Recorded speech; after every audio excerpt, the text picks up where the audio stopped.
You were very close to Michael, and obviously the whole family is grieving, but tell us what it's been like for you. Like a living nightmare, to be very honest, and just have to say it was very devastational. And it's funny because what happens with me is a day doesn't go by that I don't think about it or think about him. Sometime in the middle of the day, and I'm sure if you've had a loved one that you've lost, you've probably experienced, you just break down and you start crying. What if you hear his music? You know, it's amazing that you ask that. Sometimes I can listen to it, and sometimes I can't. And I have a little grandson who loves listening to his music, and I just have to leave the room when it's playing. And it was after Michael's death, you actually spent several months living with his 3 children. Prince Michael's 13, Paris, who's 12, Blanket, who's 8. And you talk about how you've sort of processed and tried to adjust and deal or not deal. How do the kids deal and go about a normal life after that? Is it possible? Do they go to public school? Do they listen to the music? How? Yeah, they listen to the music, and you're right. I was with my mom at her home for about a couple of months. Yeah. I actually at the time was living in Las Vegas, so I stayed for 2.5 months. Okay. They go to a private school, actually. Okay.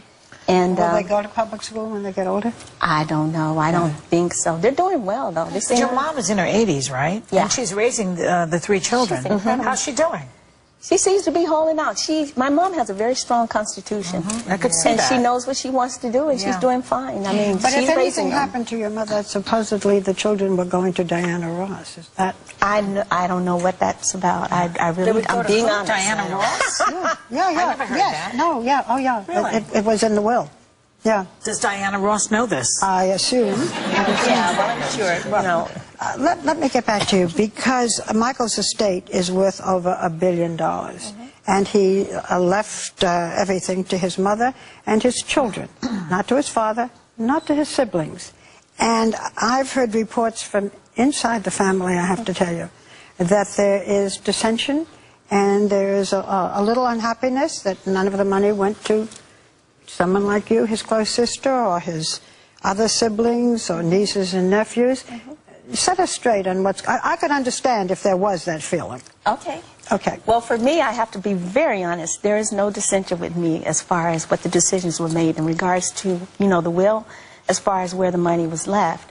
Right now, I think everybody is trying to get used to the fact that he is gone. And when someone dies, it changes, I don't want to say it changes people, but they take on a whole different attitude toward life in general and just trying to get back to basics and trying to stay focused. And that's what's happening right now, to be very honest. And everybody is working, I do know this, toward the fact that they want to see justice done because of the way he died. Justice with the doctor. With the way he died. But nothing to do with the amount of money. We'll talk about the doctor in a minute. But nobody in the family is saying that the will should be looked at or that they should themselves get some money.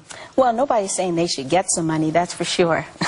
They're not saying that. How often do they see your father?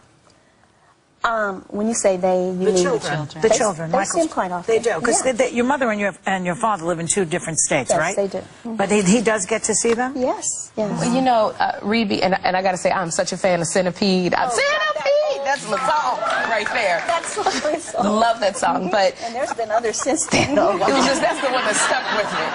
I mimicked the video and everything. It just stuck with me. But Conrad Murray, he has been charged with involuntary manslaughter for supplying a lethal dose of propofol to your brother. He was just in court this week. He pled not guilty. Now, people have come out and said that they think he was responsible for your brother's death. How do you feel about that? Well, it seems that that's the case, doesn't it? That's for sure.